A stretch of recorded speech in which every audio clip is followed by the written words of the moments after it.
welcome is a thing. Dr. Roy, that's so beautiful. So effortless. Beautiful. Thank you.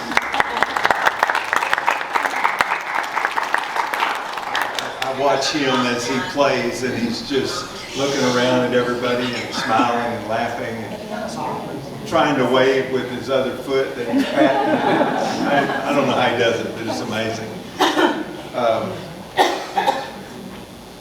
Of course, today we're here to honor our great friend, our doctor, so many lifetimes in one that he lived. So Dr. A.J. Morris, Jr., 84 of Bella Vista, Arkansas, passed away suddenly in his house early Saturday evening, November 1st, 2025, and left behind a legacy as expansive as the stories he loved to tell. He was born in Mountain View, Arkansas on March 31st, 1941, delivered by a doctor who arrived in a horse and buggy. He was always thankful it wasn't April Fool's Day. A.J. came from a long line of Andrew Jacksons, a fitting name for a man who would live up to his legacy of strength, courage, and services. He was a man who lived many lifetimes in one. He was a naval officer, JAG attorney, businessman, professor, author, newspaper publisher, and beloved husband and father. To know AJ was to know someone who never stopped learning, never stopped serving, and never stopped making people smile with his warm and endearing ways. He was a true Southern gentleman. I met AJ at a home fellowship group, and I would have thought I've known him all my life the day I met him. He was so warm, so friendly, so kind, so many ways to connect with him. He could look at you and he was a master at sorting you out really quick. He could study a person. I don't know about you, but he studied me, and he had me pegged pretty quick. And he figured out quick that I was an old country boy, and he ran right down that trail. And we hit it off immediately. And every time after that I saw him, he wanted to go fishing. And so then I took him. And then every time I saw him after that, he wanted to go fishing 2 more times. And he was a fantastic fisherman. In fact, he was obviously very good at everything he did. And I look at all of the memorabilia, and I look at all of the history of AJ, and I think, wow, you know, what a soldier. And then for him to find Glenda Sue, the crown in his life, what a treasure. But I know you all have stories, and I don't want to go forever, but I loved AJ like a dad, like a brother, a true friend. And he'll be missed. I know all of you feel the same way as I do. And yet, he'll carry on in my heart. So when I get out in the woods or I get out on the lake, he'll be right there with me, so I'll remember him just forever. So, thank you, Glenda Sue. Jay.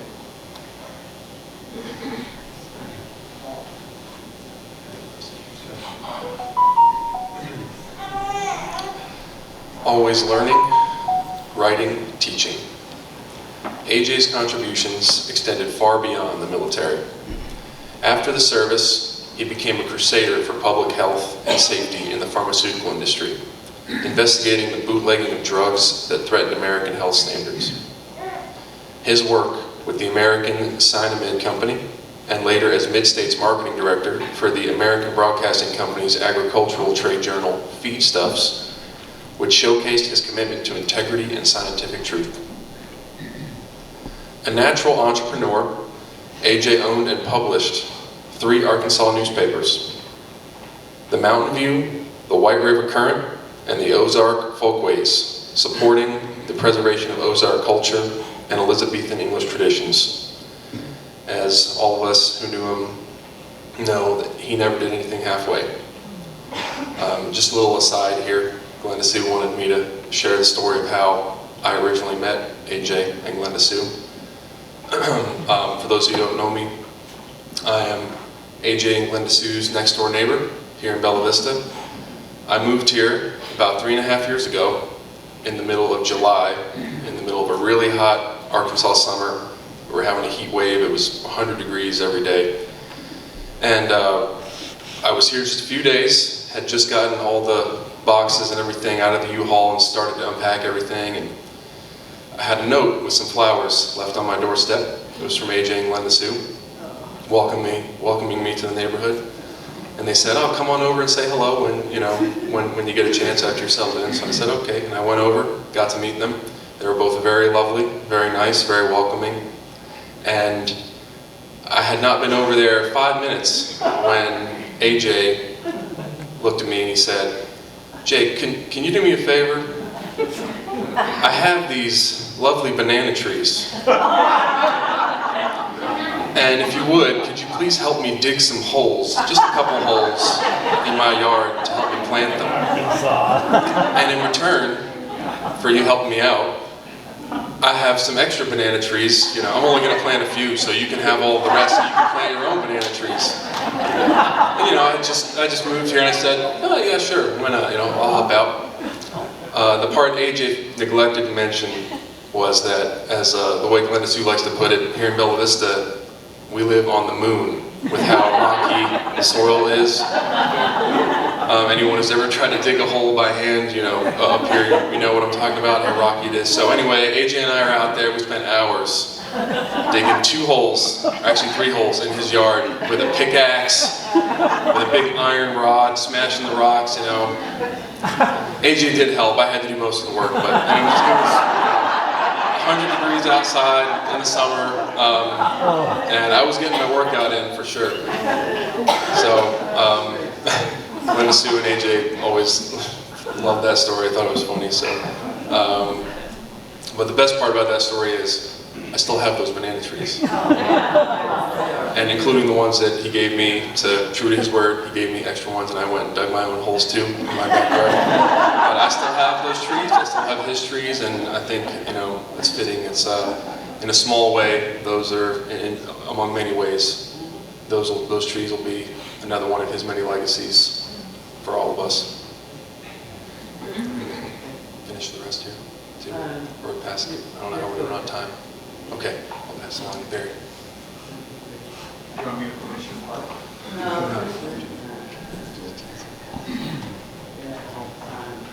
Hard to top that. But it was 3.5 years ago. 3.5 years ago I moved here.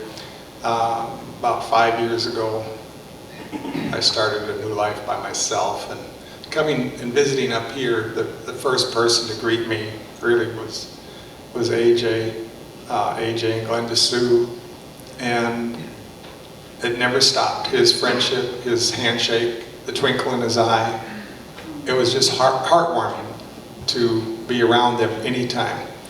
If I was ever down, if I was ever up, it didn't matter. I mean, AJ's company was treasured, as is Glenda Sue's always. I don't have any banana trees, so bear with me. Family, faith, and legacy. AJ had the capacity to concentrate for long periods of time. In recent years, he turned his insatiable curiosity to wine research, authoring books on wine's nutritional power and medicinal heritage. In 2012, he wrote about vaccine history in his book, Vaccine Double Cross. And most recently, his book on the naval experience with the Russian sub K-129, always seeking to educate and reform. Anybody ever hear about the Russian sub? I bet you haven't. Oh, you have. Wonderful. He tells the true stories like they're stories. He just couldn't stop listening. AJ attributed his vitality and longevity to 2 sources: his beloved wife, Glenda Sue Maxwell Morris, who he married in 1999, and the innovative stem cell light therapy of LifeWave X39, which he enthusiastically shared with friends. X39, you could raise your hand, everybody who's wearing an X39 patch, yeah, right now. Those who knew him marveled at his fitness and mental sharpness and his handshake. Well into his 80s, a testament to his robust approach to life. But all in all, he was a hard-working farm boy with a PhD. The Morris family's tradition of service runs deep. AJ and his brothers, John and Doug, became the first family of 3 Eagle Scouts in Kansas, a tradition continued by his son, John. AJ's father received an honorary Eagle Scout award, cementing the family's commitment to excellence in service. His father's brother was the famous country songwriter, Jimmy Driftwood, with songs like The Tennessee Stud, never heard that one, The Battle of New Orleans, and along with his Uncle Jim, AJ helped start the Ozark Folk Center in Mountain View, where he performed with his children. AJ was a storyteller extraordinaire, a faithful friend, a man whose sterling character was as colorful as the many chapters of his life. He was known throughout Bella Vista for his warmth, his wisdom, and his willingness to go the extra mile for anyone in need. Whether discussing the Bible, military history, politics, conspiracy theories, international business, pharmaceutical science, or the nutritional properties of wine, or when he was in China,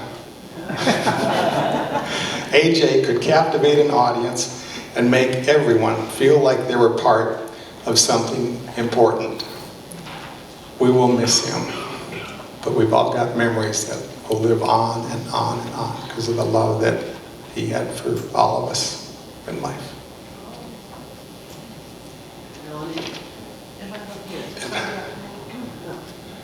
Mel.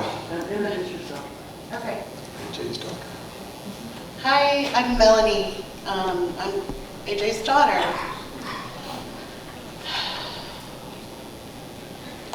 So I've been up in Bella Vista a lot. See my dad over the years, and we would always try to get the kayaks out and go fishing. And we brought his fishing pole here today. I mean, Dad was a fisherman extraordinaire. He didn't know what time it was once he went fishing. We had an adventure in recent years. We went down, we put the kayaks in, I think Little Sugar Creek, but we were unaware that there had been a flood a couple months prior. And so our 4-hour float turned into about a 12-hour float with probably 200 portages. We went through so many logs, and we got in at midnight and called Glenda to come pick us up. We had a great, what a memory, I mean, and he caught some big 5-pound bass. Yeah, he was a good fisherman.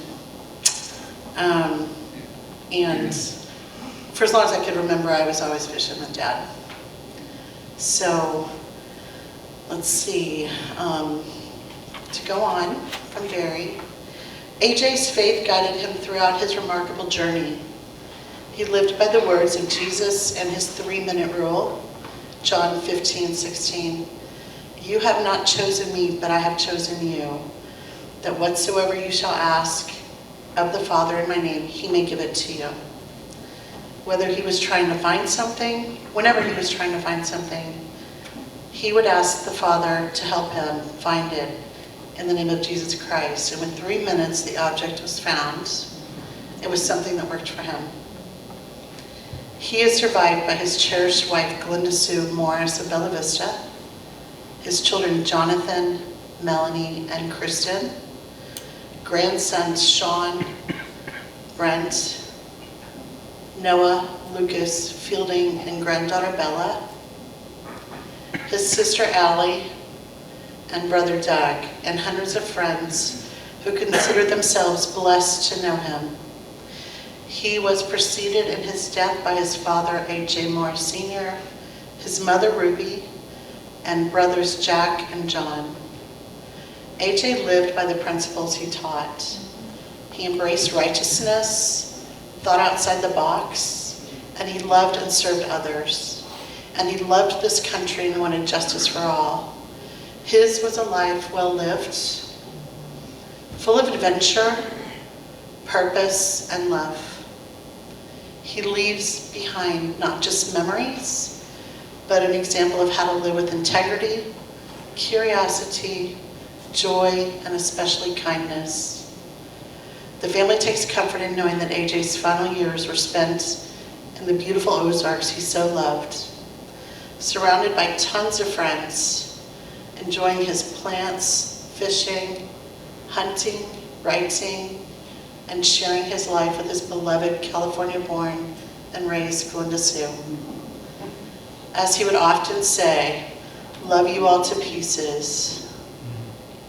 God bless you, your family and friends, and may God bless America.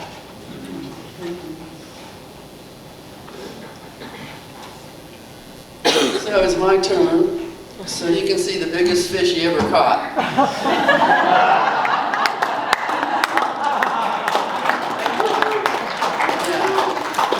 So, I'm going to carry a big load here because I knew him intimately, personally, and he was sort of a private kind of guy. His mental environment, atmosphere was always to share a story, something he had learned or researched, or this is the way he was in college when he was teaching. He was very hands-on. This is what I went through. This is what to expect with this principle. He did not teach out of a book, and they loved him for that. So I do have notes, but we were inseparable. And I was loved by the best of the best of the best, and he loved me like Christ loved the church and gave himself for it, and AJ would have laid his life down for me, and I am secure in that. The morning after he died, I sent a message to my women's talk time group that said, "Morning is breaking, and so is my heart, and my heart is shattered. But I've had 12 years to get, 12 years, seems like years, 12 days to get it together to share with you."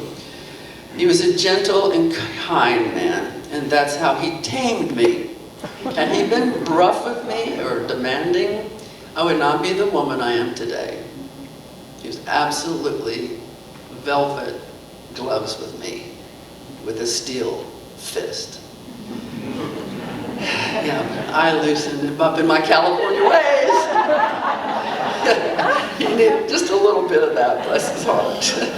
But you never knew what he was thinking or was going to come out of his mouth. I have received a lot of messages. It just goes on and on. Amazing, encyclopedia. AJ was always such a special man, deeply loved. What a wonderful guy, so likable, such a bright light, great loss. Honored to have known him, kind-hearted, wonderful, intelligent man, very special man, greatly missed. The discussions we would have around the table. God used AJ in a unique way. Yours was such a sweet love story. He was an amazing man, blessed, and just on and on. Beautiful couple. I mean, there's like, this is just 40 people. So, and continues on. AJ was a true patriot, a wonderful human being. AJ is one of the most beautiful souls I've ever met in this lifetime, a man of great faith, love, and generosity, one of the kindest persons I've ever met, plus so fascinating. He loved what he was doing when he went out of this world. He went out strong and on top of the world. AJ brought such light, certainly one who embodied kindness, courage, integrity. You could talk about any subject, and he died the way he lived. So I want to tell you something. If AJ had had his way, if he had planned this service, none of that would have been spoken. You would not have heard anybody read the obituary, and he would have had me sing for an entire hour. No lie. That is no lie. He loved it when I sang. And that's how he fell in love with me. Believe it or not, I was singing at a funeral, and he was smitten. And I was the girl on the checklist that he wrote about on American Airlines as he was escaping China. He got some serious trouble over there because he would not give them the last bits of a chemical equation to finish these roadbeds, like hardpan. And they took his passport, his money. They tried to set him up like a lady come in the room, which is death penalty. They did a lot of things. And he was so stubborn. He would not give them the last chemistry for that roadbed because his buddy that he helped get an MBA double-crossed him and wrote a contract in Chinese that made him the president and not AJ. And this was found out, and it just got really, really hairy. Yeah. So he used to love to have me read the Bible to him in the morning. We traveled to South Africa with Warren and Robbie Litzman, where I sang at 2 conferences. He was in deep conversation with everyone he met. Didn't matter if he'd never met him. That was just his manner. He was quick to say a prayer. I mean, if somebody had an issue, immediately he would start praying. His favorites were hi-ho crackers, cornbread and beans, and Irish cream in his coffee. That boy loved potatoes. Any way I'd fix them, he loved them. He loved fried eggs. And I want scrambled. Well, you can take the boy out of the country, but not the country out of the boy. Although we didn't watch TV or go to the movies, when he did see a movie, he would really get sucked into it. It was a fight scene. I could see him out of the corner of my eye, and he'd be dodging, punching. Suspension of disbelief was real. If you gave him seeds, he'd plant them. And by golly, he was just loving all the gardening stuff. He worked circles around me, always so positive. Hello, you gorgeous thing, or have I told you today that I love you, were common sayings. He loved to sing his uncle's songs, and he was the nephew of, that was in the obituary, Jimmy Driftwood. And the Tennessee stud was lonely, the color of the sun and his eyes are green. He had the nerve and he had the blood, but there never was a horse like the Tennessee stud. So there you go. Okay. So he especially liked singing this one song, "Oh, One Big Lonesome Ape." And this service should really have been 2 hours, but because of the funeral, the burial, it's just too short. For such a broad man, it's too short. So I'm going to try to get you guys up here. But I just wanted to give you a little bit of feeling. He would never let me do a dish, and that kept me cooking. And he would always tell young men, if you want a happy wife, do the dishes. So there you go. And from that, I learned to do the dishes. And now then it's like I urge, like, oh, there's a dish, you know. And that was a great example that he left me. He had a terrible time with this thing called cell phones. As much as I tried to train him, he could never figure out how to find his contacts or add a contact. And the people he would call were all neatly placed under his favorites. You can't make this stuff up. And then he couldn't find it either. So you know, he chomped on some dog food while we were down in Dallas to tell the guy, you know, hey, Paul, let's see, this is pretty good ingredients. He knew all that kind of stuff, and, you know, pharmaceutical, chemistry. He's just really smart. And he was a college professor until the effects of the exposure to Agent Orange produced a tremor where he could no longer grade papers because of his handwriting. He was all about justice and righteousness. He was a protector, especially of the girls he went to high school with. There was 21 of them in Eudora, Kansas class of 1959. He grew up during the time that Dick Clark, American Bandstand, was becoming popular in Kansas City. And he was quite the dancer. If they needed more, they would call him and he'd grab the girls and they'd head out. He was always in the middle of things. When somebody needed help, he was always practicing what his father taught him. Go get them out of the ditch with the tractor if they're stuck in the snow. You know, they just learned to serve. And he equipped me for this day. Through our ups and downs, he remained calm, steady, and positive. He was a man of great faith. He always believed in others, and he trusted God. He would make what I call inventions to feed the birds and the deer, and his most favorite time was sitting on the deck listening to the woods. Hey, there's 4 deer down there tonight, or I heard a bobcat scream, or hey, that jaybird is sounding the alarm.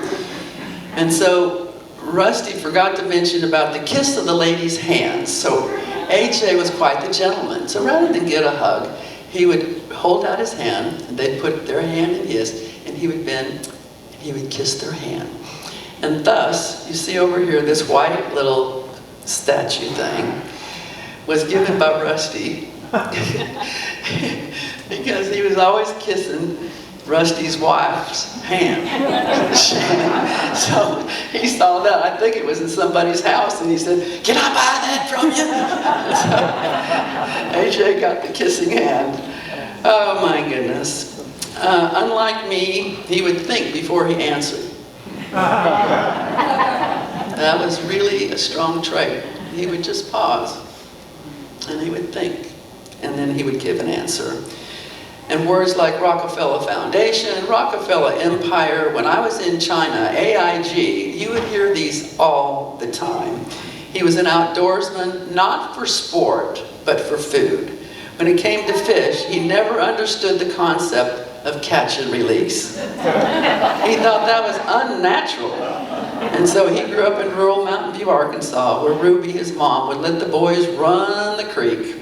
And he would always say he'd kill a snake for about every day of his life. And one day he got bit, and his grandpa told him, "Go stick your finger in a can of coal oil." And I guess he let it sit there for quite a time. And so the boys came back and said, "You want to go swimming?" And Grandpa said, "Well, go ahead." And he did. He stayed in the water all day, and his fingers swelled up really, really big. But you know what? He ended up all right. Isn't that crazy? Coal oil. AJ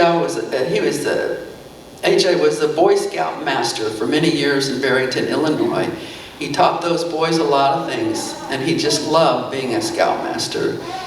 He taught many times about a fishing trip to Canada. AJ never smoked, except where he tried to smoke a pipe while in college. But he spent more time trying to keep it lit than it was worth, so he quit.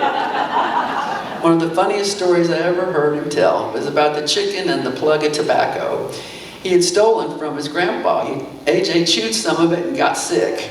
He said he had to hide the evidence. I said, like, why didn't you just bury it, right? No, he fed it to the hen.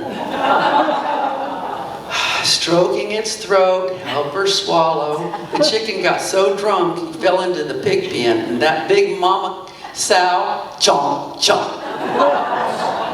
He was an early riser, never wore a bathrobe. He was always showered, shaved, and dressed for the day.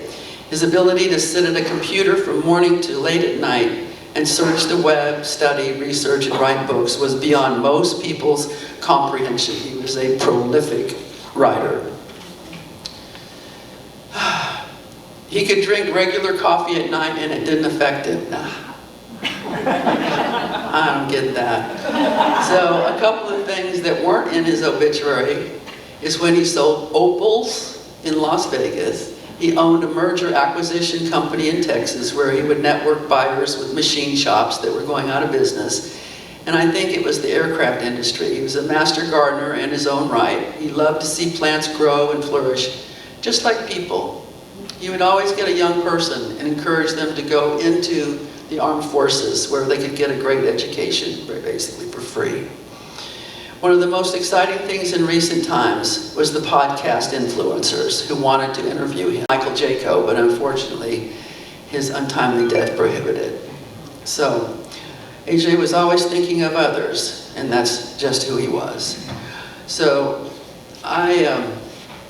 it's 11:30, and I have so many other things that people have sent me, and we're just out of time. So those of you that would like to say a word, if you would, please stand over here, and we'll get you up here as quickly as possible.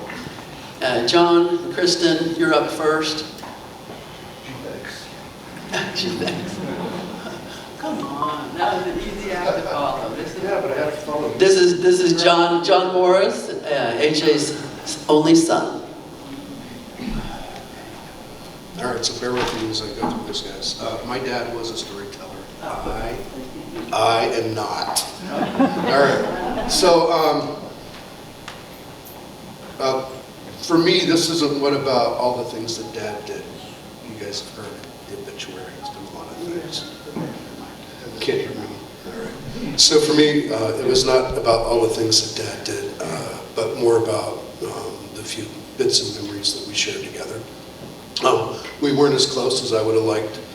Later on in life, I moved far away, and he lived here in Arkansas.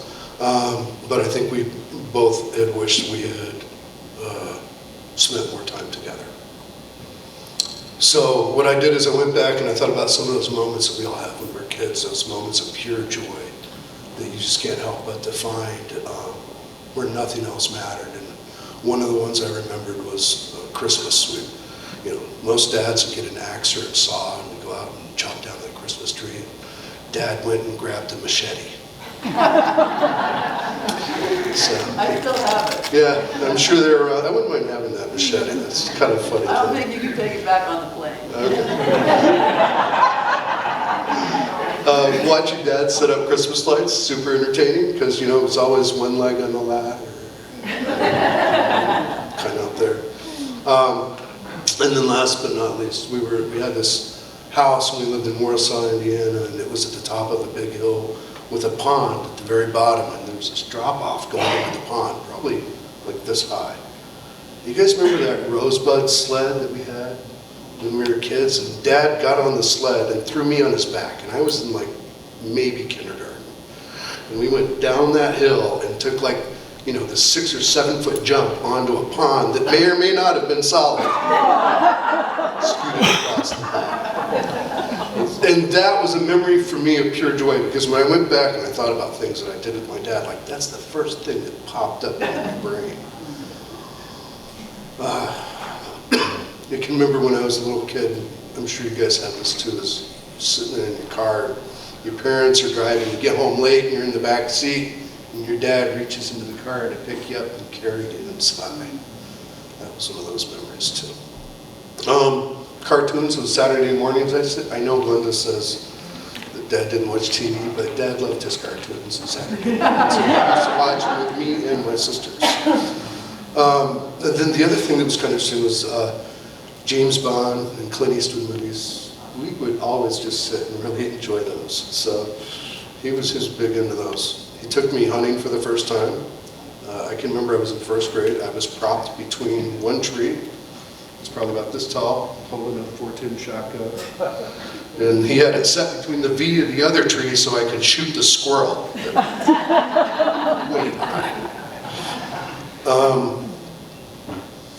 can remember when he bought me my, the Red Ryder BB gun. He bought me a really nice one. That was the first Christmas. I was so excited.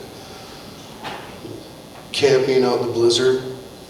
We took a whole bunch of Boy Scouts and camped out in the blizzard and went to sleep that night, and we woke up and all of our tents snow all the way up over the tents. I can remember when he tried to give me advice about women. I took my mom's advice on that one. And I've been married to my lovely young lady for quite some time. So the last time more recently as adults, I hadn't seen my dad for a long time, and we got together. Probably about 5 or 6 years ago, I started playing guitar and bluegrass again. And And I'd never really done that most of my life. But I can remember that, all the old Uncle Jim songs and all that stuff. But so I came up and saw Dad, and I hadn't seen him in a long time. And we just sat out in the evening and played guitar, probably played for a good hour and a half, and just sang all those old songs from when I was a kid. So that is my memory and my reconciliation with my father in my old age. So I think we left on a really good term. So in closing, and I'll finish. Thank you. This is like an old Hawaiian thing. It's thank you, I love you, I forgive you, and I hope you forgive me. So, that's all.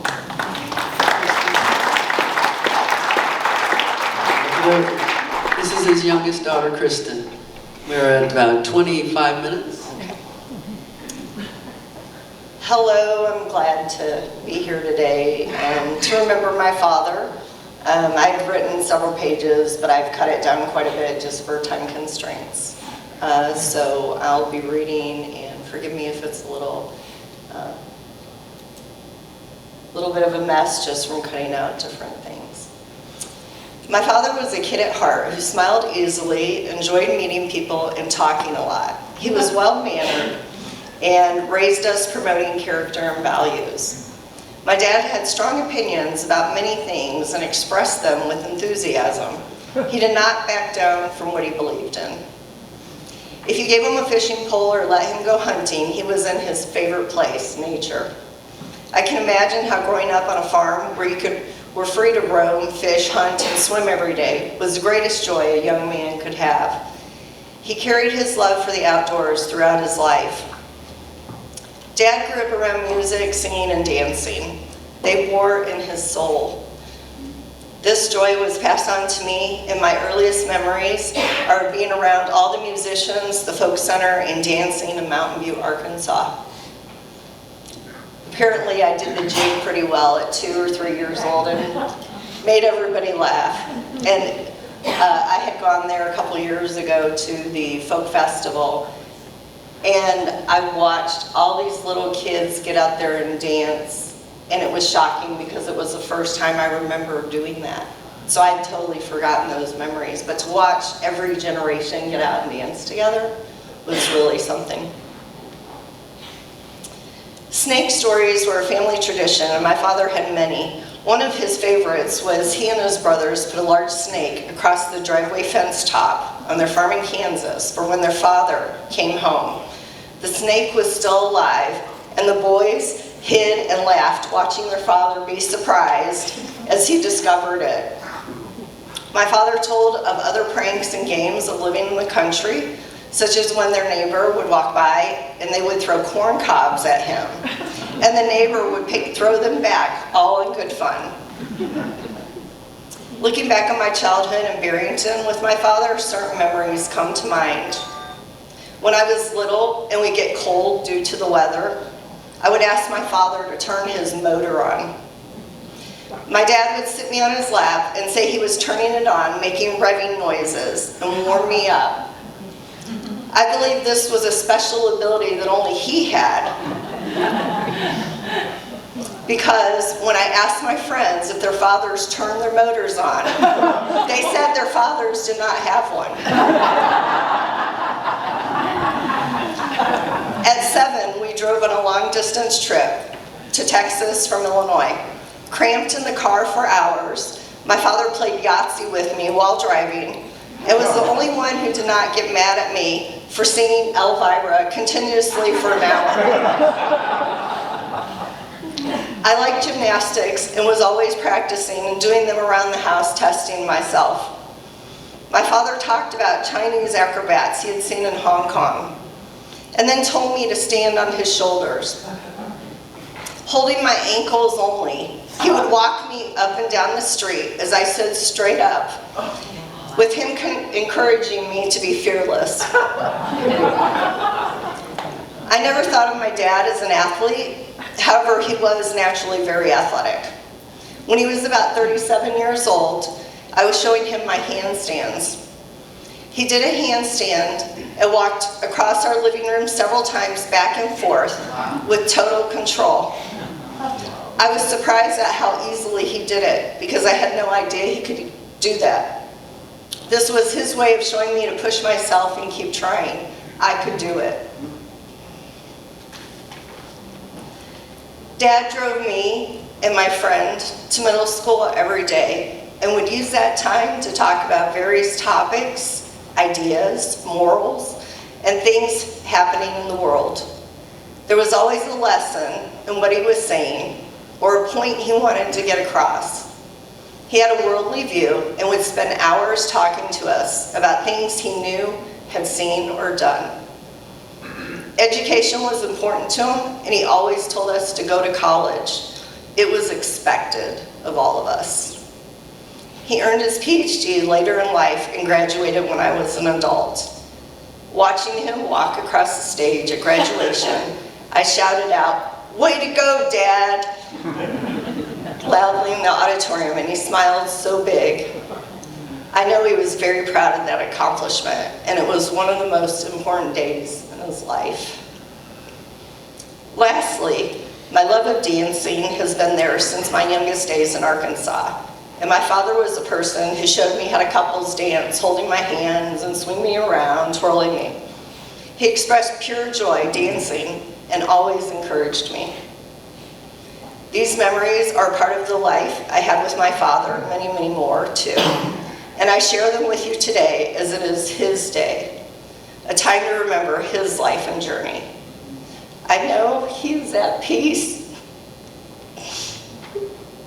and in a better place now, looking down on all of us watching. That is beautiful. Thank you, Kristen. Hollinger. That's your last name. This is Mr. Hollinger. Well, hello. Gather my thoughts here. I'm Jim Hollinger, and I think a word that we would use for AJ would be, I called over to Glenda Sue's house one time, and I said, "What's AJ doing?" She answered the phone because he can't answer a cell phone. So, the word there was, Glenda Sue said, "He's pontificating." Yeah, who does that? But yeah, that was the word. So God knew that I needed an AJ in my life. He was a mentor to me, not knowing what an AJ is. We'll get to that, how we met. But I trust today that you are reminded of many memories. So I'll just share a few of mine. So I was a commercial insurance agent, and he calls over. He's an Allstate agent in Wichita, Kansas, and he starts talking, "I need somebody to be able to sell commercial stuff to my personal lines people." So I go, "Well, wait a second, it sounds like you got an accent here. You're not from here." And he says, "Well, I'm from Arkansas." And he was proud of it. And I said, "Well, what's a guy from Arkansas moving up to Kansas? We only got 600,000 deer, you got 6 million in Arkansas." And he says, this is a true story, our first meeting. He says, "I don't know, nobody's taking me hunting." And you all know him as a great hunter and fisherman. And so I said, "Well, let's go. I'm going tomorrow morning." And we started hunting and fishing. Been hunting and fishing for 25 years. So that's how we met. The short story of it, he was a great hunting buddy. So that was our meeting. Another time we were going hunting, we were going to go out to Sawyer, Kansas, and he's a wingman. So he's the perfect wingman. I've heard all these stories that you guys have all told up here. I've heard them on trips to western Kansas and our hunting. Just brought back a lot of memories because I have heard them all. But we're going out west Wichita, and I had the little pop-up camper, and AJ's following. And I was going a little fast, and so here comes the policeman behind me, and AJ wouldn't give up the spot. So, so I'm looking in the rearview mirror, and AJ this cop is going in front of him. Well, AJ comes around the cop and gets right behind him. So I'm like, wow, AJ. So I just popped up, but that's him. The cop finally pulls both of us over. I pull over where it's safe to pull over. And the police officer is so mad at AJ that I got out of the ticket. He was befuddled. He was befuddled who to give the ticket to. Me speeding or AJ getting in the way. So he was a great wingman, someone who has your back. So great hunting buddy and someone that has your back. So another dangerous thing, we're on our way out to Scott City, and because AJ's got a guy, right? We all got a guy, and he had a buffalo hunt lined out for us. So we go out there, and it wasn't much of a hunt, and I was kind of hem-hawing around, and I was like, AJ, they just have it in a pen. Where are we going to shoot this thing in a pen? So we flipped who was going to shoot first, and AJ got the flip. And the buffalo that AJ wanted to shoot was dancing around this 5-acre pen. I mean, going everywhere, and mine's just over there eating on some hay. But I'd been complaining that this wasn't going to be a hunt, you know. So AJ takes like forever to try to shoot this thing. And this fence is only this big, and if you know buffalo, they can go through it or go over it. And sure enough, the buffalo goes through the fence, goes out into a big old pasture. So we got our hunt because we had to go hunt them down.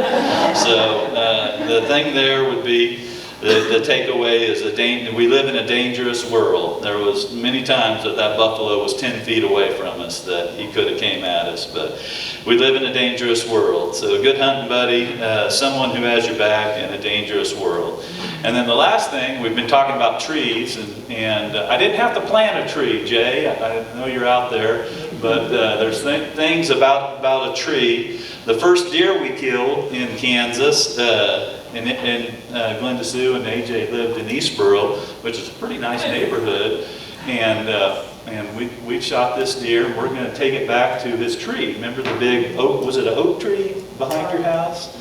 And so I was like, well, you live in Eastboro, AJ, what are you going to do there? We're just going to hang it up in the back of the house at the tree. So he taught me a lot. That tree was a huge old oak. We ended up, the buffalo hunt that we went on, we ended up Indian style, putting them down on the ground and fleshing them out. So that tree was a lot of discussions underneath that tree. So what I named that was the wisdom in age. So just wanted to again thank you for allowing me to share a few things, and then what he would say is love you to pieces. Love y'all. Thank you, Jim. All right, so we got to cut this down, y'all. So yeah, we're about 10 minutes. So Eric, 2 minutes. Tina, 2 minutes. I don't know how you're going to do it. That's your problem. I don't know. I'm sorry. We just needed 2 hours. I know. We've got to represent the Navy here. Eric is our neighbor across the street, ex-Navy, ex-retired police officer, so. Thank you. Welcome. Now you know who I am. So, quickly, I live directly across the street. So, first met them when they were looking at the house. So, before they even moved in. But anyway, so last week at the house, I was telling a story about my son's 78 Nova SS. It blew the motor up in it. So we get it in the driveway, and AJ runs over. He heard the commotion. We get it in the garage. He said, what are you doing? Well, I guess I got to rebuild this motor in this boy's car, you know. All right, I'll be here in the morning. What time? Okay, well, I was off for a 4-day weekend. I'm like, I got plenty of time to get the parts, build this motor, whatever, until AJ gets involved. Okay, so we all heard about how smart this man is, right? I got him. I had him. I was more smart than AJ right here, and I'm gonna tell you how it happened. So we're tearing this motor apart, and we started talking about Navy ships and how we did things and one thing or another. And so I started talking about how I had to evacuate a fuel tank of JP5 jet fuel. And he was like, well, we had avgas. Yeah, well, that was, 2 decades ago, AJ. And he said, well, how'd you get it out? I said, well, you got to pump it out.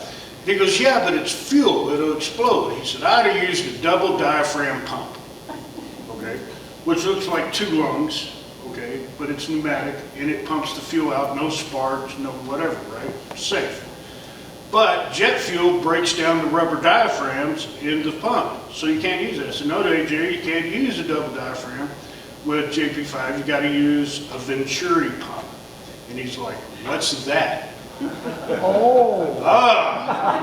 Who's the teacher now? Yeah, I got you. All right, so I said, well, it's, this guy named Venturi from Italy, he designed it. It's basically a vacuum.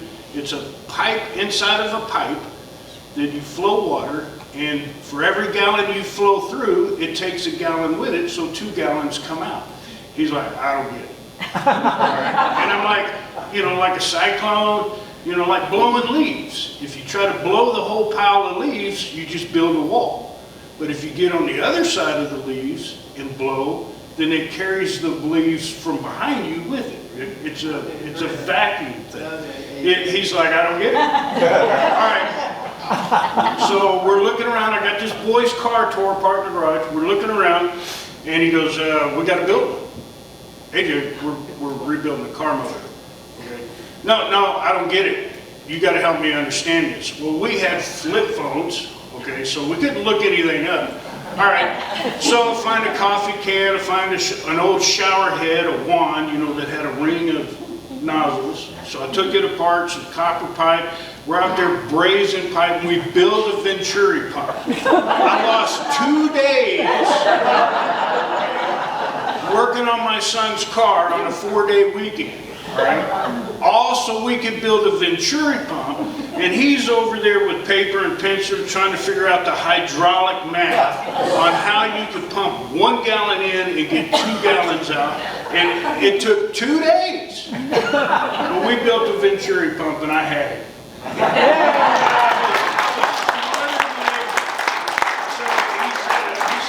He said, Eric, what's your IQ? I said, I don't know. He goes, well, what'd you score in the ASVAB? I said, 76. And he goes, well, that's nuclear field. And I go, yeah, nuclear field cutoff is 72. So the score on an ASVAB test isn't like 0 to 100. But I'm like, yeah, I got some scruples, and well, I want to know more about your Navy career. So I told him what I was, bosun's mate, and stuff like that. Well, he was the first lieutenant on his ship at one time, which means he was in charge of the deck division, all the bosun's mates. So the endearing term for a bosun's mate would be boats, okay, for short. And from then on, he called me Boats.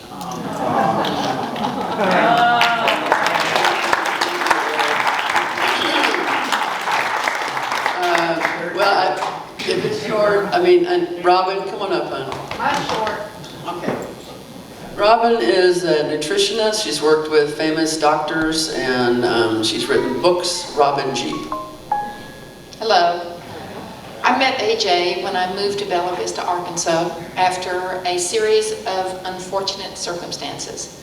So I was having a very difficult time, and I met AJ at the Bella Vista Country Club.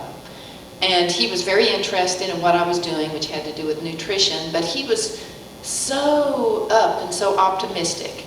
And so he introduced me to Glenda Sue, and we all became friends. And AJ was fascinated with all the nutrition because he knew about nutrition. And AJ and I spent many, many hours. Glenda Sue would sometimes just kind of push us out on the back deck, and we would talk for literally hours out there and go over the Bible, and it would go from the Bible to nutrition to just everything. But AJ really exemplified the fruits of the Spirit. And if you don't know what the fruits of the Spirit are, you can look them up, and you can see that AJ really did that. He was one of these people. You don't meet people like this very often in life. I've lived all over the world, met a lot of people. I have never met anyone like AJ. He loved life. He was always so joyful. I mean, he was always loved life. That was one of the amazing things about him. So he could lift you up out of a difficult, dark space. And another thing about AJ, I think about AJ having died, and I thought, this was AJ's time to go, because he told us, you told the story, his son, wherever you are, you told the story about that sled, and that there was that drop-off. I mean, many other people who would have done that, the sled would have crashed and would have gone through the ice and gone into the water, but not AJ. Things worked with AJ. AJ walked with God, and he was kind to people. Everything worked. That's why this was AJ's time, because things worked with AJ. Many people died prematurely, we know that, but AJ didn't. This was time for AJ to go home, and that gives me a lot of peace. Yes. Thank you, Robin.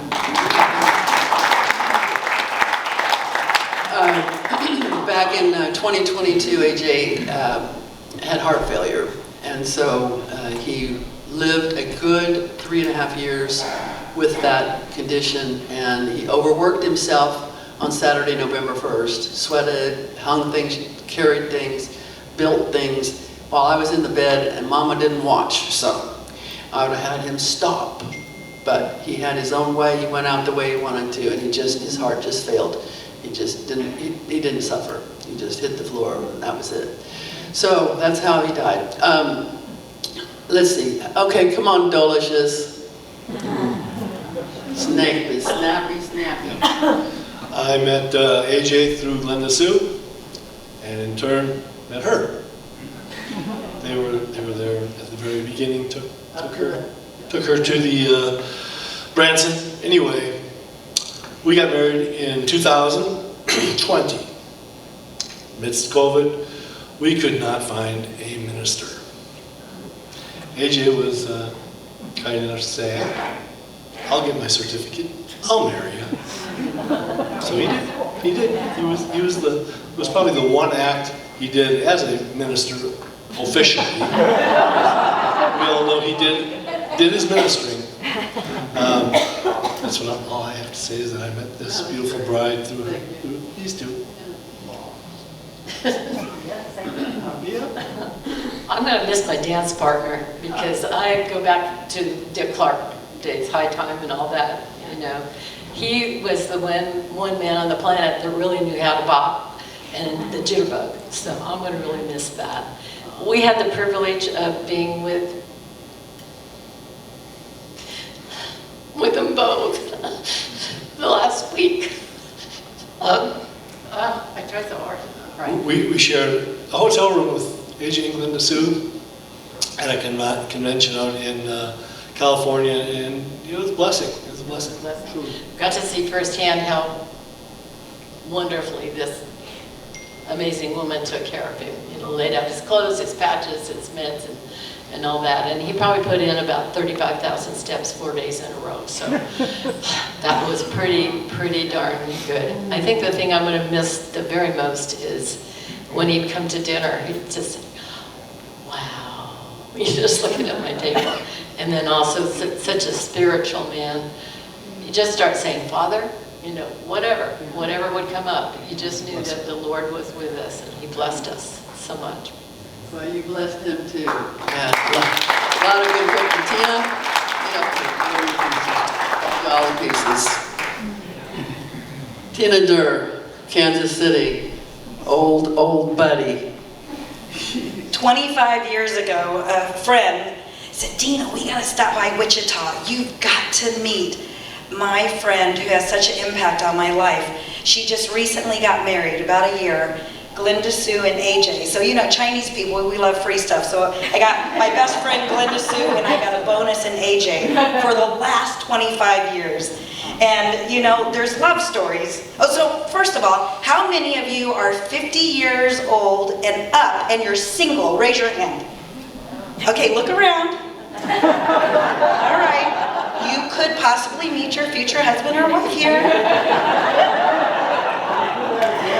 Yes, yes. So they are my favorite love story. I've told that love story over and over again. And sometimes AJ and Glenda Sue would get embarrassed, but it gives me hope, you know. We do life together, and sometimes I say things that I shouldn't say, and she'll say, Tina, you know, yes. So just dear, dear friends. Yeah, I forgot that you could have been my daughter if I had you at 16. Oh my goodness. But in the last 25 years, I have grown closer to the Lord Jesus Christ out of who they are being. So the very first time I showed up on their doorstep, you know, just the sparkle, they radiate the love and joy of Jesus Christ. And I remember when I got ready to shake AJ's hand, it was like this. And then you walk into his arms. And so the last 25 years, I live in Kansas City, but if I ever come up missing, like no one can find me, I'm at the Morris house. At the Morris house hiding. You know, because AJ would sit on the back porch, I'd have my he would make my cup of tea for me. He's like, Tina, I know you don't drink coffee.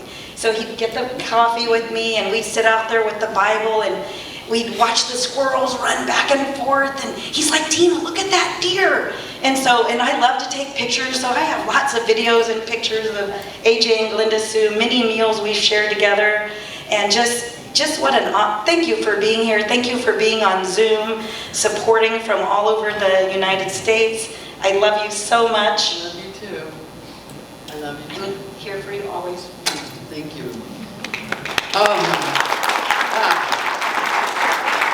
I know that there was a few others, but it's 12:02, and that means that we have about 8 minutes. Sorry it's so rushed. There's just, you know, so much that could be said. And I know there were others that were planning on saying a bit, but I think you got the gist of who he was, right? Yes. You hear the nodding of the heads, yeah. So, I can't close shop until we have a little bit of the word. And so I've asked Steve Hartlaub to share. He's from Wisconsin. They moved down here about 4.5 years ago. And they've been an integral part of our heart, our life, our home. Yeah, Steve Hartlaub, my wife is Sharon, and I remember just last week it was, shaking his hand. He was kind of failing there. Shaking his hand, I say, AJ, not so hard. And I got a pretty good grip. I was a house painter, so I can hold a brush, a roller, and pretty strong. But I really had to ask him, AJ, would you please take it easy on me? So one of the reasons we moved down here is God. God says, why don't you think of retiring and moving to Bella Vista? Anybody ever had God talk to him? Yeah, you live for those times. Live for them. Hold the mic up here. Live for them. There you go. You live for those times where God talks to you, moves in your heart. And so I always figured that it was because of AJ and Glenda Sue. And God has taught me an awful lot in loving AJ, especially. And he has shown me how he is loved. He is loved. Because there was no reason for me to love AJ. But whenever I was with him, I just always had an appreciation for him. I could just love him for being him. It wasn't like I needed anything from him, or I didn't especially go hunting or fishing with him. I did, but that wasn't something that we built our relationship on. It was just, if he walked in the room and I was sitting down, I'd get up and go, here, take my seat. I had a respect for him, a love for him that came straight from the hand of God. So, Glenda Sue wanted me to say something about death. The Bible has a lot to say about God, about life, and it has a few things to say about death. And think about it. We really don't know too much about it because people are dead. They can't tell us about it. You read stories about people that came back from the dead, but I don't know if I trust those. Was it just some kind of dreamscape or something that happened, like when you're falling asleep and like a dream? So I wanted to just go over a few verses from the scriptures. And if anybody's got look up your Bible, because I couldn't get mine. If I need help, I'll ask you. So I'm going to go to a place in 1 Corinthians 15. There's a verse around in 35 or so, and it says, the last enemy that shall be destroyed is death. Death is an enemy. I don't know about you, I'm not happy he's dead. I'm going to miss him. Death is an enemy. Jesus Christ came to destroy death. And in Hebrews chapter 2, 14 and 15, for as much then as the children were partakers of flesh and blood, even so he also himself likewise took part of the same, Jesus, that through death he might destroy him who had the power of death, that is, the devil. Death is of the devil. Otherwise, why have a resurrection? If death is so good, Jesus would have just stayed in the ground. But he came to defeat death. And his defeat of death is then a gift given to us. Whether it happens, it will happen in the future. I keep praying that he'll come back before I get much older. Anytime anything bad happens, I go, Lord, come back soon. And that's our hope. Our hope is in the resurrection. We can live a full life now because of the Spirit of Jesus Christ, which is offered to anybody who wants it. Anybody who wants it can have it. It's a gift. And then the last place I want to go is 1 Thessalonians chapter 4. I would not have you to be ignorant, brethren, concerning them which are alive and remain, shall be caught up together with them in the clouds to meet the Lord in the air, and so shall we ever be with the Lord. Wherefore comfort one another with these words. We will see AJ again. Yeah, we will see him again. Praise the Lord. Thank you. Well, would you close us out with a word of prayer? Sure. I will say we have fellowship at our home, and that's what Glenda Sue referenced on Sunday mornings, and you're all welcome. Find somebody who comes. There's a number of people here that come. There's a number of people that come. And it's very intimate, and it's interactive. Questions are answered, and revelations are shared. The Father speaks to us. He is a Father, a spiritual Father that wants to communicate with his children. He wants to fill us with his love. Father, we are thankful for the memory of AJ, and that the life he lived has brought us together. You have brought us together because of him. What a joy it is to connect with your children. What a joy it is to have known AJ and to rejoice in a life well lived. So make something good come of this. Make many good things come of this. May we search our hearts, and may our hearts be open to what you have to offer us today, the rest of today, and the rest of our lives, as we look forward to the return of your Son, Jesus Christ. In his name we pray, amen. Amen.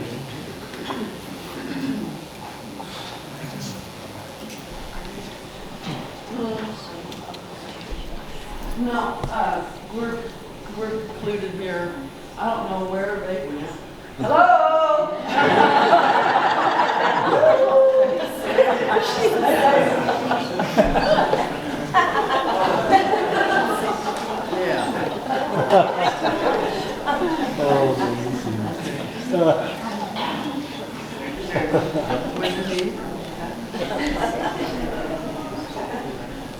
Not there.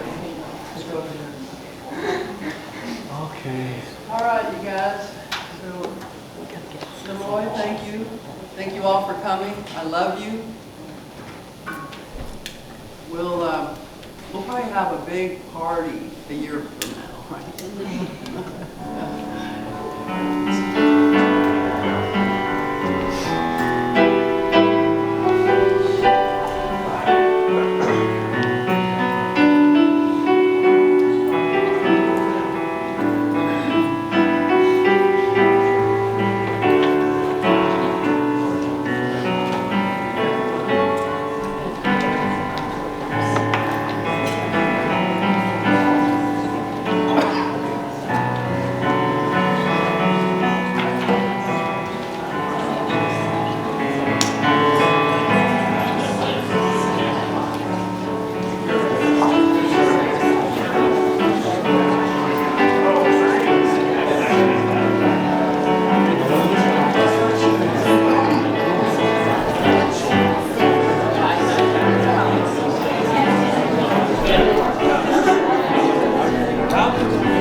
name